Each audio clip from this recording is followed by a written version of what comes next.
말씀 보시겠습니다. 오늘 보실 말씀은 마태복음입니다. 마태복음 6장 9절부터 13절까지. 마태복음 6장 9절부터 13절까지 함께 읽도록 하겠습니다. 읽겠습니다. 시작.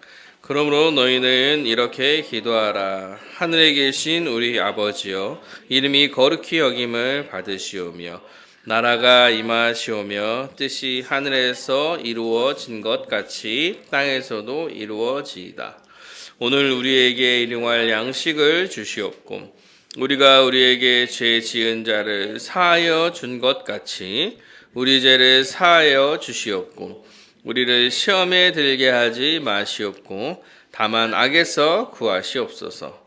나라와 권세와 영광이 아버지께 영원히 있사옵나이다. 아멘.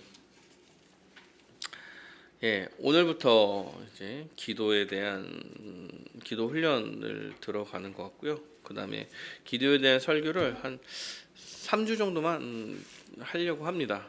다음 주는 어쨌든 수련회라서 2월에만 좀 하려고 하는데요. 그래서 주기도문만 좀 다뤄보려고 합니다. 우리가 기도 훈련을 하면서 기도에 대한 얘기를 하면서 사실 기도에 대해서는 오해가 좀 많이 있는 것 같습니다. 신앙생활에서 기도가 오해가 좀 많죠. 그래서 기도를 오용하는 경우가 사실 많이 있습니다. 첫 번째 오용은 보통 이제 자신들이 원하는 것을 좀 이루어주는 약간 요술램프 같은 느낌으로 기도를 생각하는 경우가 좀 있습니다. 그러니까 욕망 가운데 이제 개인의 유익, 부나 명예나 성공 같은 것을 위해서 기도하는 거죠. 그래서 뭔가 이제 더 정성 들여서 잘하면 기도하면 들어 주신다고 생각하고 기도하는 거예요. 때로는 그 욕망이 뭘 원하는 것도 있지만 어디 위기와 어려움으로부터 벗어나게 해달라는 기도를 좀 또 하게 되죠. 그래서 심지어 약간 이럴 때 자신이 잘못을 했음에도 불구하고 책임을 좀 안 질 수 있게 해달라고 그냥 넘어가길 바라며 기도를 하죠. 때로는 불의와 불법과 부정을 위해서 기도하기도 하는 거예요. 그러니까 불법을 저지르고 부정을 했지만 여기서 좀 벗어날 수 있게 해달라고 기도하죠. 그러니까 기도라는 것을 이렇게 생각하니까 방송에서 나오시는 분들이 막 기도해가지고 이렇게 됐다고 이런 결과가 났다 이런 얼토당토하는 소리를 막 하는 거를 많이 듣게 됩니다. 기도에 대해서 또 오해하는 것들이 하나가 이제 많이 기도하면 들어주신다. 이런 것도 있죠. 기도의 양으로 응답이 결정된다고 확신하는 거예요. 그래서 기도를 많이 해야 들어주신다라고 생각하는 거죠. 그럼 기도를 많이 하면 많이 한 사람부터 들어주신다 이렇게 얘기하면 여러분 계속 기도만 하면서 살겠죠. 기도만 하면은 돈이 생긴다고 기도만 막 열심히 하면 돈이 생기면 그냥 기도만 하고 있으면 되잖아. 집이 생기면 기도만 하고 있으면 되는 거고. 화해가 친구하고 화해가 되면 기도만 하고 있으면 되는 거고. 사실 그런 일은 별로 없죠. 그런 일은 없습니다. 그렇다고 이 말은 기도를 하지 말라고 얘기하는 게 아니에요. 기도를 많이 하지 말라고 얘기하는 건 아닙니다. 다만 양으로 응답이 정해지는 것은 아니겠죠. 그런 얘기도 많이 합니다. 구체적으로 기도해야 들어주신다. 사랑하는 여러분, 구체적으로 기도하지 않으면 하나님이 못 알아들으시나 이런 생각을 해보는 거예요. 우리의 필요를 이미 다 아신다라고 말씀하시는데 구체적으로 기도하지 않으면 안 들어주신다. 사실 그런 건 아니죠. 우리가 구체적으로 좀 기도하는 이유는 좀 더 하나님과 교제를 가깝게 하려는 마음과 이런 것 때문에 하는 거지, 사실은 이게 들어준다 안 들어준다 문제 때문에 구체적으로 하는 거는 아닌 것 같습니다. 그리고 또 사람들이 많이 하는 것 중에 하나가 뭐냐면 외식하는 기도를 해요. 외식하는 기도. 그러니까 외식의 도구로 기도를 사용하는 거죠. 그러니까 기도를 많이 하는 사람들은 신실한 자로 여겨집니다. 그래서 기도를 많이 하는 모습을 보여줌으로 내가 신실하다는 것을 좀 보여주려는, 증명하려는 일들을 많이 하죠. 제가 이제 대학부 다닐 때 많이 써먹었던 방법 중에 하나인 것 같아요. 이런 게. 예. 그러니까 신학생이니까 내가 너네들보다 나, 이런 걸 보여주기 위해서 기도의 자리에 많이 간다던가, 기도를 많이 했다고 말을 한다던가, 이렇게 하는 거죠. 사실은 기도에 대한 다 오해죠. 다 오해. 오해 가운데 이루어진 거죠. 근데 이제 또 반대로 기도가 필요 없다라고 생각하시는 분들도 있어요. 그래서 기도를 안 해요. 하나는 좀 지식이 차서 기도하는 대로 다 들어주시는 분이 아니야, 뭐 이런 생각을 하니까 기도를 안 하는 경우도 생기고, 어떨 때는요, 어떤 사람들은 실제로 기도했는데 잘 이루어지지 않은 경우가 많아. 그러다 보니까 지쳐서 기도를 하지 않는 경향이 생기기도 해요. 그래서 사실 잘 이루어지지 않는 기도는 대부분 욕심에 따른 기도일 확률이 되게 큰데, 뭐 그런 것들은 상관하지 않죠. 내가 기도했는데 안 들어주시더라, 기도한다고 들어주시는 게 아니더라, 이러면서 자연스럽게 우리가 기도에 대해서 멀어져 가고 있는 것 같습니다. 사랑하는 여러분, 근데 이게 사실은 남의 문제만은 아니에요. 기도를 하면서 살아가는 자녀들이요, 어느 순간 이렇게 조금씩 변해가는 나를 발견하게 될 거예요. 그래서 계속 간절히 원하는 바, 욕심을 기도하게 돼요. 처음에는 막 잘하다가도 계속 하다 보면 또 내 상황과 환경에 넘어가 욕심에 따른 기도를 많이 할 때도 생기고, 때로는 하나님 안 들어주시네 막 이러면서 기도와 멀어질 때도 생기는 게, 사실 이게 우리한테도 아주 밀접하게 적용되는 일이기도 할 거예요. 기도는 무엇일까? 이번 주에 좀 그래서 많이 좀 앉아서 생각을 좀 해봤습니다. 기도 훈련을 준비하면서 몇 년째 사실 기도에 대한 설교를 하면서, 기도 훈련을 하면서 어떤 부분이 변화된 것일까? 나는 어떤 게 좀 더 변화됐나? 어떤 생각을 좀 더 하게 됐나? 이렇게 좀 고민을 좀 했던 일주였던 것 같아요. 그래서 기도는 그런 게 아니고, 기도해야 되는 거는 이런 이유 때문에 하는 거예요 라고 제가 한 몇 년 설명을 했을 때 뭐라고 얘기했냐면, 은혜의 수단입니다, 이렇게 해서 은혜의 수단, 우리가 회복돼서 하나님 앞에서 하나님과 직접 교제할 수 있는 은혜의 수단, 이 기도기 때문에 기도를 하는 겁니다, 이렇게 얘기했어요. 또 예수님께서 기도하셨습니다. 우리가 본이 되신 예수님을 따라 살아가 기도하는 삶을 살아야 하는 것이 마땅합니다 라고 설명도 드렸던 것 같아요. 또 어떤 얘기도 했냐면, 예수님께서 기도를 가르쳐 주셨기 때문에 기도를 가르쳐 주셨어요, 하라고.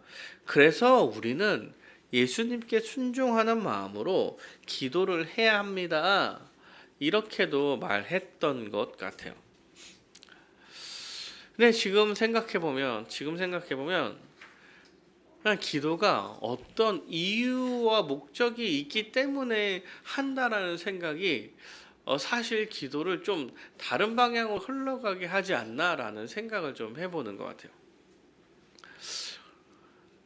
기도가 어떤 목적이 있어서 하는 게 아니라 기도 자체가 우리의 목적이 아닌가라는 생각을 좀 해보게 되었던 것 같아요. 은혜가 되니까 은혜가 되니까 기도를 해야 된다 이렇게 얘기를 할 때 기도한다고 은혜가 안 될 때도 있는 거야. 그냥 그럴 때도 있는 것 같아요. 근데 곤욕스러울 때도 사실 기도를 해야 되는 것 같아요. 그러니까 은혜가 되기 때문에 하십시오라고 얘기할 때 어떤 사람은 곤욕스러운데 그럼 은혜가 안 되니까 기도하지 말아야 되나? 이런 생각도 할 수 있을 것 같아서 은혜가 되기 때문에 기도를 한다라기보다 그냥 기도를 해야 합니다. 해야 해요. 기도 자체가 목적이에요. 예수님께서 기도하셨기 때문에 명령이기 때문에 기도한다 이렇게 얘기해도 율법주의적으로 흐르기가 좀 쉽습니다. 명령하니까 나 순종해야지. 꼭 해야 돼. 뭐 안 하는 넌 이상해. 뭐 이런 식으로 흘러가기가 되게 쉽지 않나. 그냥 기도는 신자가 해야 될 아주 자연스러운 반응이 아닌가. 어려울 때도 급할 때도 평안할 때도 또 언제나 그냥 기도는 우리의 삶 속에 들어와 있는 것 중에 하나다라는 생각을 좀 해봅니다. 그냥 삶이에요. 기도가 삶. 그래서 우리의 믿음의 선배들이 호흡이란 표현을 사용한 게 아닌가라는 생각을 좀 해봤습니다. 그래서 신자에게 기도는 그냥 삶입니다. 아침에 일어나서 아침을 먹을 때도 점심에도 점심 이후에도 자기 전에도 우리는 기도를 하면서 살아가는 거예요. 다만 기도가 익숙하지 않아서 훈련을 해야 된다라고 생각하면 할 수는 있을 것 같아요. 그러나 기도가 어떠한 목적이 있어서 하십시오라고 하면 목적이 안 생기면 나는 기도 제목이 없어요 라고 생각하고 기도를 안 할 것 같은데 사실 그럴 일이 없는 게 기도인 것 같아서 신자에게 자연스러운 반응이라고 이야기할 때 그럴 때 제가 주기도문이 정말 중요하겠구나라는 생각을 좀 해봤어요. 어떠한 상황에 흔들려서 이 상황에선 이런 기도를 하고 저 상황에 저런 기도를 하고 이런 게 아니라 아주 전제적으로 주기도문이 깔려 있는 하나님께서 예수님께서 가르쳐 주신 기도가 깔려서 전제가 되어서 그 위에 기도를 쌓아 나가는 게 아닌가라는 생각을 하면서 주기도문이 정말 중요하구나 이런 생각을 해봤습니다. 그러면서 뭐 이리저리 찾아보니까 믿음의 선배들은 다들 주기도문을 중요하게 생각했던 것 같아요. 훌륭하신 믿음의 선배들이 그래서 훌륭의 길로 가고 있는 것 같은 그런 느낌이 나지 않나. 뭐 어거스틴도 신자들은 어떤 하루도 주기도문이 기도 없이 그냥 넘어가지 않아야 한다 이렇게 표현을 해요. 루터도요. 신자들은 매일 주기도문을 함께 일어나고 주기도문을 함께 침대에 들어가야 된다 이런 식으로 표현을 합니다. 칼빈은요. 주기도문은 우리의 최대의 교사이신 그리스도께서 주신 이를테면 기도의 아주 표준이다. 그러니까 사실 그 중세, 그러니까 종교개혁 시대 때 뭐 루터나 칼빈이라고 얘기하면 사실 그 초대교 어거스틴, 뭐 터툴리안, 요새 뭐 스탠리 하워스, 그러니까 전 시대에 걸쳐서 모든 사람들이 주기도문은 정말 기도의 핵심적인 내용이라고 이야기하는 것 같아요. 그러니까 우리의 신앙의 아주 근간이 되는 기도를 해 나갈 때에 주기도문이 아주 중요하다 이런 얘기를 하는 거죠. 그래서 이번 기도 훈련 기간에는 주기도문만 좀 설교를 좀 해 가려고 합니다. 뭐 몇 년간 뭐 아버지입니다. 뭐 여러 가지 얘기를 했지만 주기도문만 좀 2번 더 다뤄서 셋째 주, 넷째 주 주기도문만 이야기를 좀 하려고 해요. 주기도문을 이야기할 때 여러분 근데 그 주기도문의 배경을 아는 것도 중요합니다. 주기도문 기본적으로 전제하고 있는 것들이 조금 많아요. 왜냐하면 주기도문은 십자가 복음을 또 전제합니다. 예수 그리스도의 십자가 복음을 전제하고요. 그래서 예수 그리스도의 십자가와 부활의 의미를 잘 알고 믿음으로 그리스도와 연합했다라는 것을 잘 이해할 때 주기도문을 더 잘 이해할 수 있어요. 또 주기도문은 하나님 나라를 구하는 기도입니다. 그러면 하나님 나라가 무엇인지에 대해서 알면 좀 더 풍성하게 주기도문을 알 수 있어요. 그렇다면 하나님 나라에 대해 좀 알아야 되는데, 여러분 하나님 나라가 되게 거창한 게 아닙니다. 여러분 복음의 기초에서 배운 게 하나님 나라에 관한 얘기죠. 하나님 나라 측면에서의 복음을 설명한 게 복음의 기초라서 복음의 기초 내용을 조금 기억하면서 들으면 어떤가, 전제하면서 들으면 더 좋을 것 같다라고 생각됩니다. 마지막으로 주기도문이 어디에 위치해 있나가 조금 중요한 역할을 해요. 지금 주기도문이 성경에서 어디에 위치해 있어서 이 기도가 나온 건가? 그것이 주기도문의 의미를 더욱 잘 알 수 있게 합니다. 오늘은 주기도문의 본문의 위치에 대한 말씀을 좀 서론격으로 좀 나누고, 다음 주에는 이제 세 가지 하나님 나라에 대한 청원과 그 다음 주에는 하나님의 의에 대한 청원에 대해서 좀 살펴보려고 합니다. 여러분 주기도문은 산상수훈의 위치에 있습니다. 산상수훈의 아주 가장 중심에 위치해 있어요.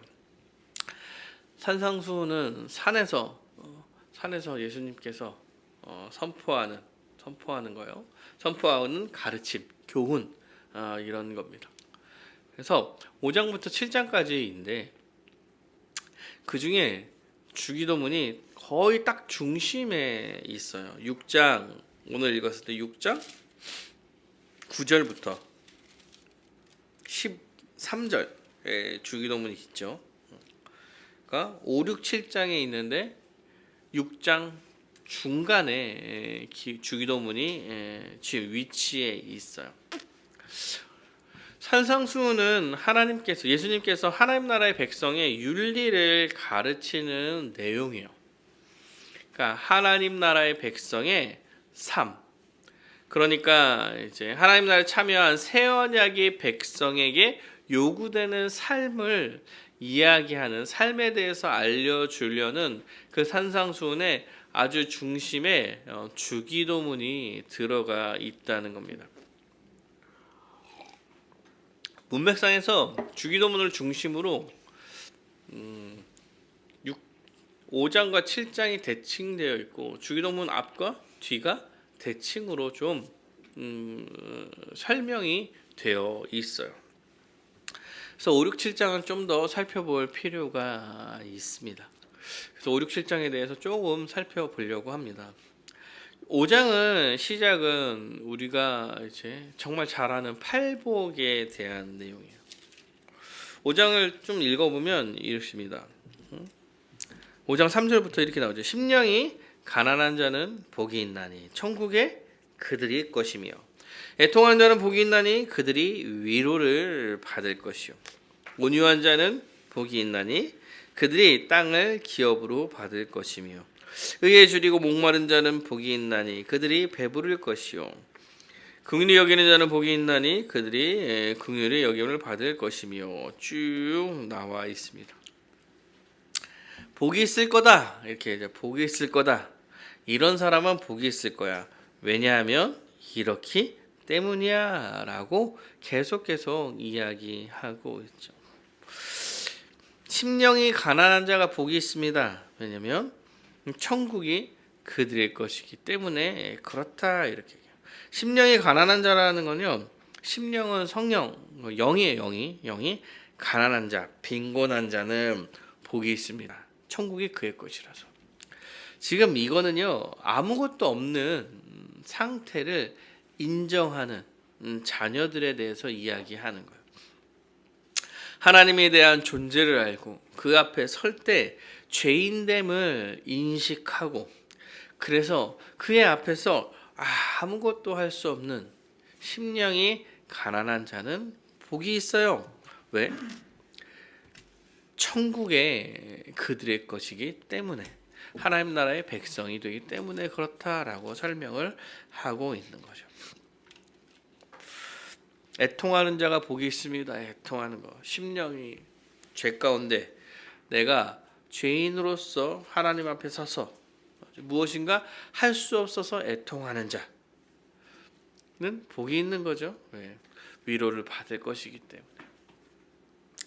온유한 자도 의에 줄이고 목마른 자도 긍휼히 여기는 자도 마음이 청결한 자도 화평케 하는 자도 의를 위하여 박해를 받는 자도 이게 다 예수 그리스도께서 이루신 일들 그것에 기대어 살아가는 모습에 대해서 설명을 하는 거예요.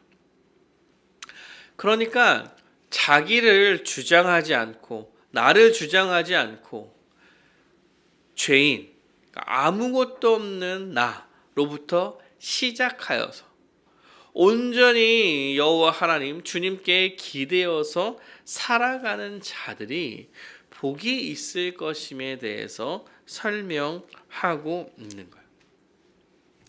아무것도 할 수 없는 자녀들입니다. 아무것도 할 수 없는 자녀들이고 그들은 스스로 무엇인가를 해 나갈 수 있는 사람들이 아니에요.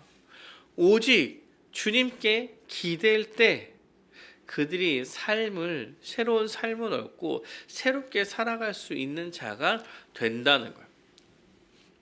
그래서 그런 자들한테 복이 있고 그런 자들이 하나님 나라의 백성이고 그런 자들이 새 생명을 얻은 자들이고 새 나라의 백성이다라고 지금 말하고 있는 거예요.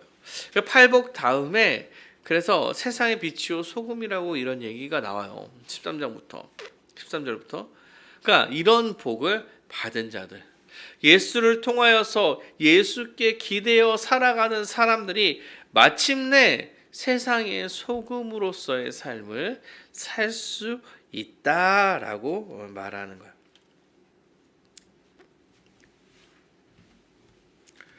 그렇죠? 그리고 16절에 이렇게 나옵니다. 5장 16절에 이같이 너희 빛이 사람 앞에 비치게 하여 그들로 너희 착한 행실을 보고 하늘에 계신 너희 아버지께 영광을 돌리게 하라. 그래서 너희들의 착한 행실이 나타나게 될 건데 착한 행실이 무엇이냐라고 그랬을 때 17절부터 20절까지 그 설명을 쭉 하고 있는 거예요. 그럴 때 율법이 아주 중요합니다. 이런 얘기를 먼저 해요. 율법이 예수 그리스도께서 성취하려고 오신 거기 때문에 중요한 거야.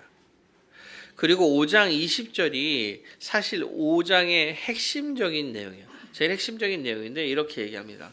내가 너희에게 이르노니 너희 의가 서기관과 바리새인보다 더 낫지 못하면 결코 천국에 들어가지 못하리라. 그러니까 너희들 이제 오직 예수님께만 기대어서 여호와 하나님께만 기대어서 세상의 빛으로 나타나게 될 하나님 나라의 새로운 백성들, 새 생명을 얻은 자들은 착한 행실을 보이게 될 텐데 그게 뭐냐면 그 서기관들이나 바리새인보다 더 나은 의를 보여야 해라고 설명하는 거예요.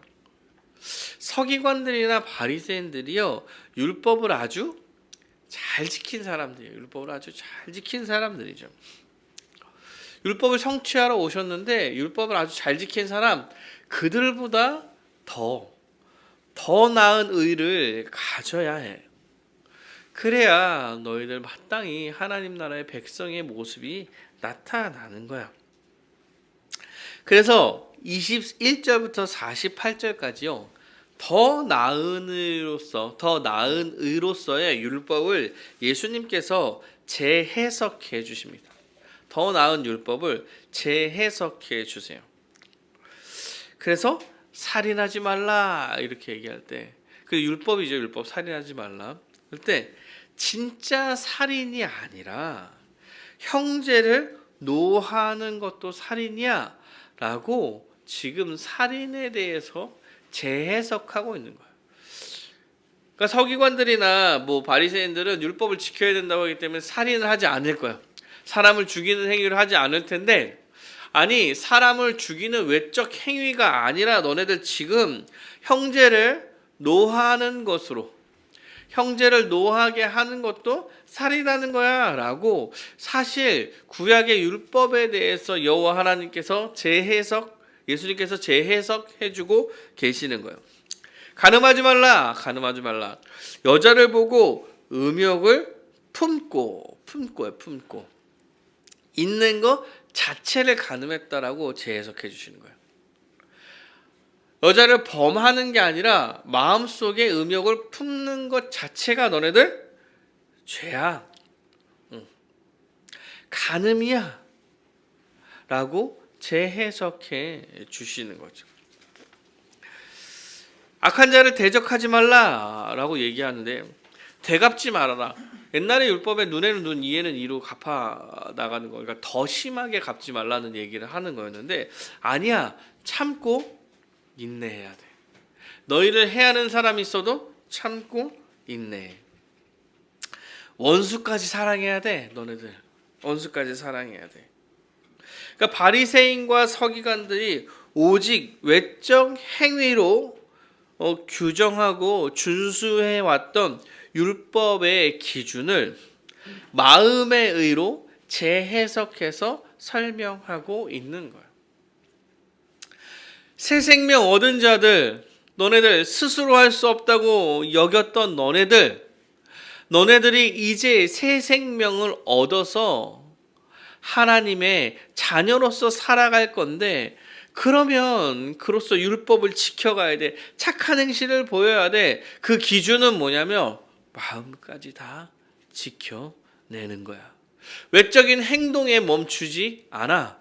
마음까지 다 지켜내는 거야. 아니, 그걸 누가요? 누가 합니까? 오직 예수 그리스도에게 기댄 사람들이 할 수 있는 거야. 예수 그리스도만이 할 수 있는 그 의를 너희들이 받게 되는 거야. 그러므로 주님께 기대어 온전한 의를 전가받아 살아가는 것이야 라고 지금 말하고 있는 거예요. 그러니까 그리스도인의 삶, 새 생명 얻은 자들의 삶에 대해서 지금 쭉 설명하고 있죠. 쭉 설명하고 있어요.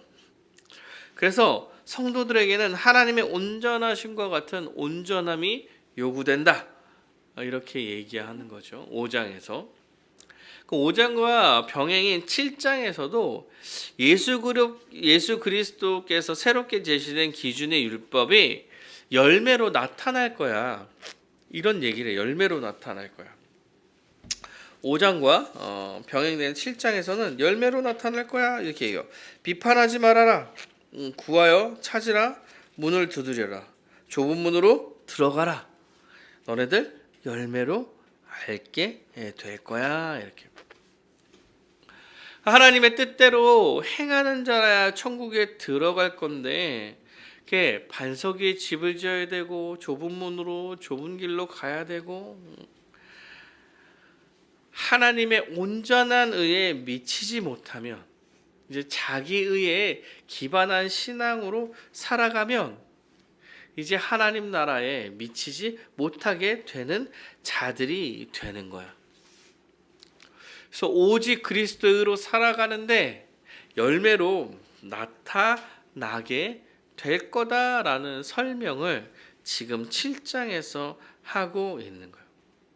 오직 그리스도의 의만이 온전하기에, 오직 예수 그리스도의 의를 받는 자만이 하나님의 온전하심과 같은 온전함을 유지해서 살아가게 될 거다. 그러니까 예수 그리스도를 믿음으로 자기가 죄인임을 명확하게 인식하고 오직 예수 그리스도로 새 생명 얻은 자들은 오직 예수 그리스도로 새롭게 된 의를 얻고 그 의로서 열매를 맺게 될 것이다. 그러니까 열매를 맺는 삶을 살게 될 거야. 그 열매로 너희들이 하나님 나라의 백성임을 알게 될 거야 라고 5장과 7장에서 좀 얘기하고 있는 거야. 그리고 이제 6장으로 넘어왔을 때 이제 바리새인보다 더 나은 의의 열매, 이거에 대해서 주기도문을 중심에 두고 위아래에 의에 대해서 조금 더 이야기합니다. 의에 대해서 조금 더 이야기해요.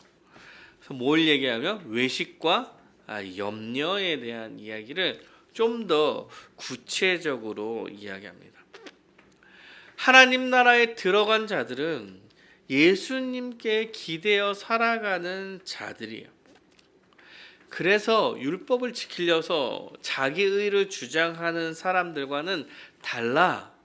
자기 의를 주장하는 사람들은 어떤 모습을 보일 거냐면 대표적으로 외식하는 모습과 염려의 모습을 드러내게 될 거야. 외식한다는 얘기는 사람들에게 보이려고 해나간다는 거. 또한 사람으로부터 영광을 받으려는 행함을 한다는 거죠. 그래서 외식하지 말라고 얘기합니다. 외식하지 말고 뭐 사람들 많은 데서 하지 말고 뭐 이런 얘기를 좀 하죠. 또 자기의 토대를 둔 사람들은 이제 외식이요 염려로 바뀌기 시작합니다. 왜요? 외식해서 내가 잘 믿는 사람이라는 걸 드러내고 자기를 드러내는 거예요. 이게 결국에 자기를 드러내는 일이고, 자기를 드러내고 자기를 믿는다고 얘기하는 거예요. 자기를 믿는다. 자기 자신을 의지하는 거죠. 근데 잘 못해. 그러면 두려움이 생겨요. 두려움이 생겨.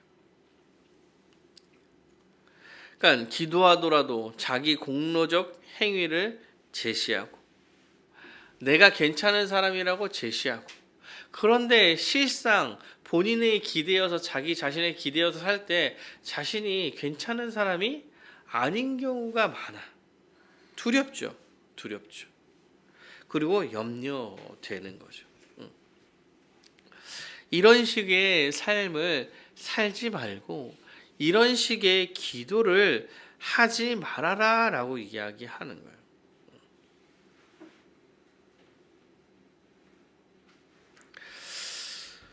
다만 그러면 너네들 어떻게 되냐라고 얘기할 때 하나님의 의를 구하면서 살아가는 자들이 돼야 될 거야 라고 말해요.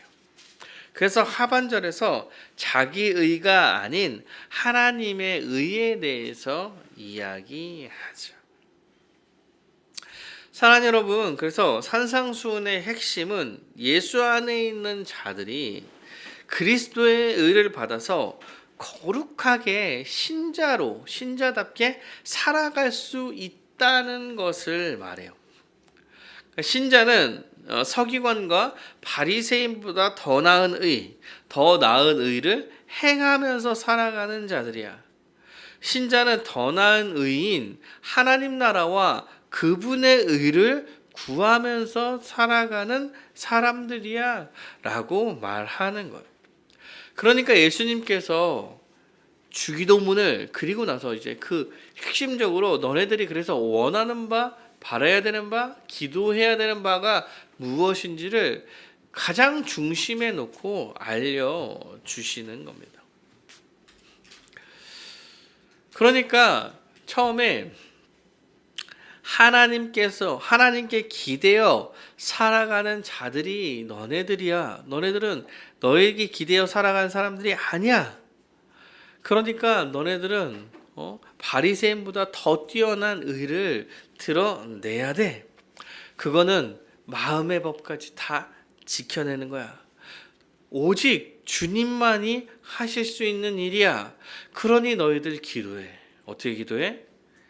자기 의를 위한 기도가 아니라, 외식과 염려를 위한 기도가 아니라 오직 하나님 나라와 그의 의를 구하는 것을 기도해라라고 지금 문맥적으로 쭉 설명하면서 말하고 있는 거예요. 그러니까 기도의 측면으로 생각한다면 하나님 나라의 백성이 마땅히 하나님의 의에 기대어서 하나님 나라와 하나님 의를 위한 기도를 해야 하는 거야 라고 지금 알려주고 계시는 거예요. 그래서 주기도문의 기도의 내용에 처음 세 가지가 하나님 나라의 청원이 하나님 나라의 청원. 그러니까 하나님 나라가 임하기를 기도하는 하나님에 대한 세 가지 청원이 전반부에 나타나 있고 후반부에는요 하나님 나라의 의가 나타나 있는 거예요. 하나님 나라의 의. 우리에 대한 세 가지 요청인데 그게 하나님께서 원하시고 하나님께서 이루시는 그 의가 우리 가운데 이루어지기를 기도한다라는 거예요. 그러니까 신자들이 어떻게 살아가냐면 주기도문의 기도의 내용에 아주 근거해서 그 위에 우리가 살아가는 거예요. 그러니까 주기도문의 기도가 우리에게는 아주 자연스러운 기도의 내용이 되는 것입니다. 사랑하는 제가 기도 훈련을 시작하면서 이전의 기도와 제일 달랐던 거 뭐냐면 주기도문으로 기도를 할 수 있었다는 사실이었던 것 같아요. 신앙생활을 45년을 해와도 이런 거를 모르는 거예요. 기도할 때 하나님 아버지 감사합니다. 뭐뭐 해주셔서 감사합니다. 오늘 뭐가 있을 건데 뭐뭐 해주시기는 좋겠습니다. 이런 기도만 하고 있는 내 모습. 사랑하는 여러분, 기도해 보셨어요? 하나님 나라가 임하기를, 주의 영광이 드러나기를 원하고 바랍니다. 오직 하나님 나라의 영광, 하나님의 빛, 하나님의 모습, 하나님께서 이끌어 가실 그 세상, 그 하나님만이 높임 받고 영광 받는 그 나라, 이것을 위해서 기도를 해보셨나요? 너무 어색하더라고. 내가 무슨 말을 해야 될지 모르겠어. 주여 영광 받아 주시옵소서. 하나님 나라가 이 땅 가운데 임하길 원합니다. 주의 거룩이, 뭐라고 기도해야 될지 모르겠어. 뭐라고 기도해야 될지. 왜요? 안 해본 거야. 그래서 주기도문이 사실은 우리의 기도에 아주 근간이 되는 기도예요. 그리고 우리는 이것을 위해서 나머지 기도도 해 나가는 거라는 것을 알 수 있게 되는 것입니다. 주기도문을 바라보면서 문맥상 살펴보면서 기도는 오직 하나님 나라의 백성만이 먼저 할 수 있는 거구나라는 것을 깨닫게 됩니다. 맞죠? 기도를 얘기하기 전에 전제로 이만큼을 얘기해. 이만큼을. 오직 예수께 기댄 사람, 자기를 부인하고 예수께 기댄 사람, 빛이 될 수 있는데 그 사람은 석유가 발휘되는 것보다 더 많은 의를 구현해내야 되고 그거는 마음의 법까지 다 지키는 거야.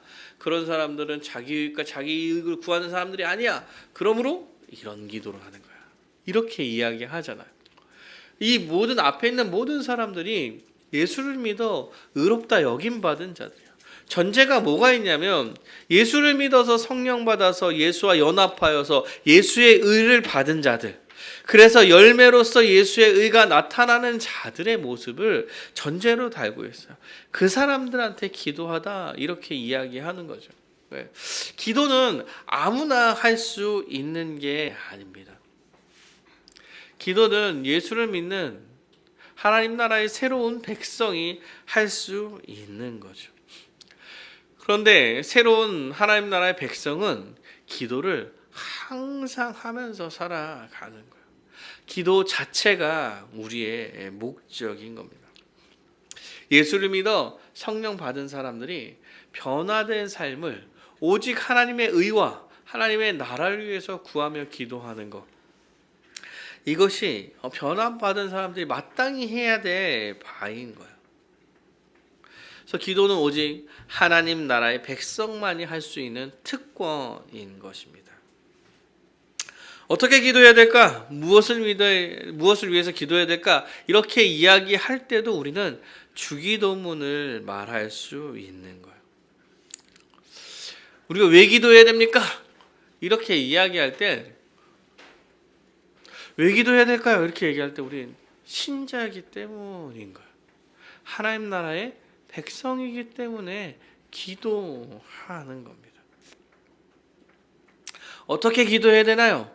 주님을 의지하여.